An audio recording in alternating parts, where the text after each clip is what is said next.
On voulait tout comprendre. On s'arrête en chemin. Et la nuit t'engloutit entre hier et demain. Je sais. Oublie ta vie. Écoute.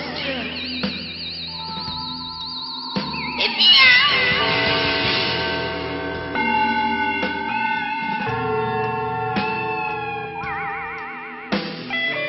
Tu seras le mutant de l'éternel humain.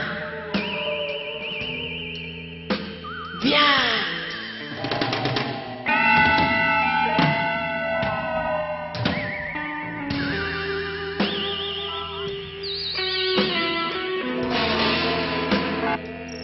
Les yeux sur un ailleurs. Vous êtes des hologrammes? Illusion d'hologramme, simplement, mais dans le spectacle, il y a de vrais hologrammes. Les premiers, du reste, utilisés dans un spectacle. C'est un conte magical, en fait, comme on dit, c'est un conte, l'histoire est très simple. Ça allie toutes les techniques du spectacle qui nous sont chères, comme le cirque, les ballets, la danse, la musique et ce qu'on appelle les visuels, c'est-à-dire les numéros de musical, les choses comme ça, intégrés donc, comme l'a dit Dominique, dans une histoire qui s'appelle Magic Story au Théâtre Mogador, et qui est en fait quelque chose destiné à faire rêver les gens au maximum. C'est quelque chose dont on a peut-être besoin par les temps qui courent.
Théâtre Mogador, Dominique Webb, François Berthemet, un spectacle magical, magistral, Magic Story.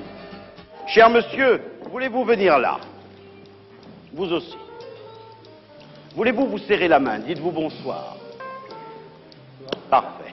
Encore, serrez-vous la main. Fort, serré, fort, fort, regardez-moi, fixement, intensément.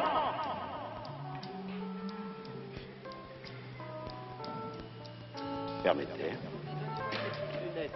Fixez intensément mes yeux et serrez fort, fort, plus fort, je vous l'affirme, vous ne pouvez plus vous séparer, vous êtes collés l'un à l'autre, attachés, essayez, tirez, mais tirez donc, plus fort, vous ne pouvez pas, impossible de vous séparer, plus vous tirez, moins vous pouvez, impossible, regardez-moi, vous pouvez.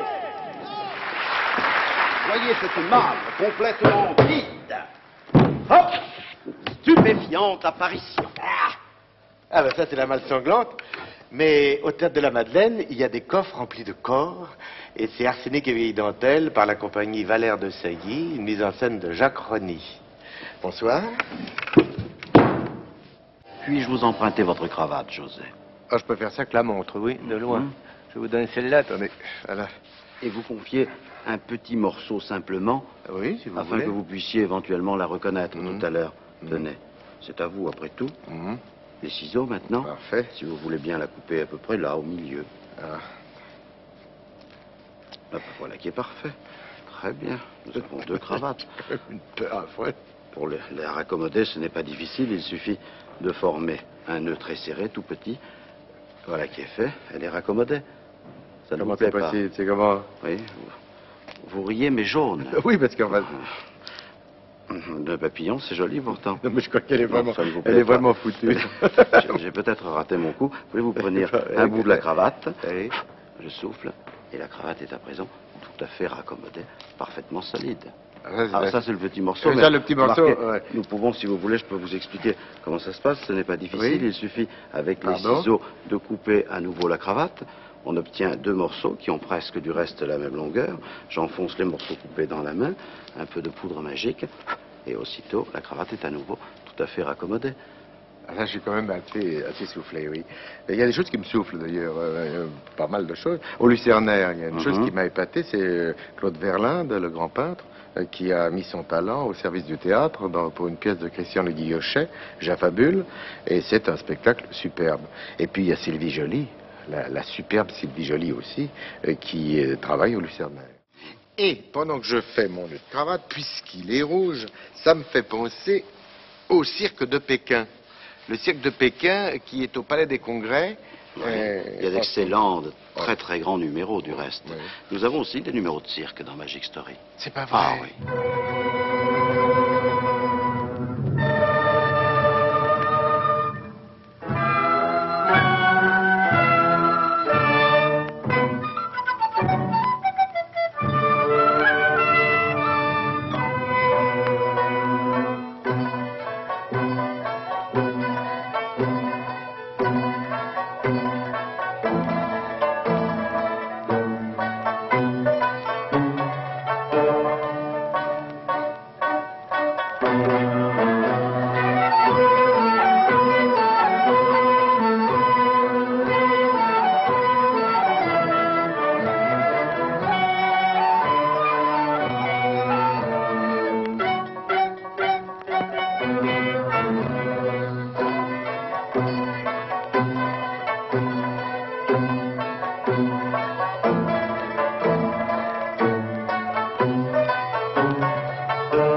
Le cirque de Pékin au Palais des Congrès du 16 mai au 17 juin.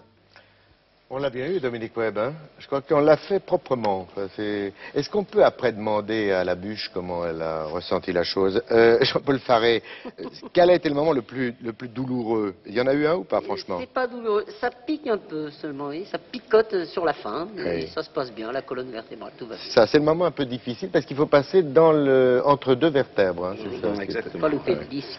Bon, Jean-Paul Faré, vous êtes en pleine répétition, là, vous êtes en boîte pour le moment, mais vous jouez depuis hier au TBB? Oui, nous jouons Les Fiancés de Loche, de Georges Feydeau. Oui.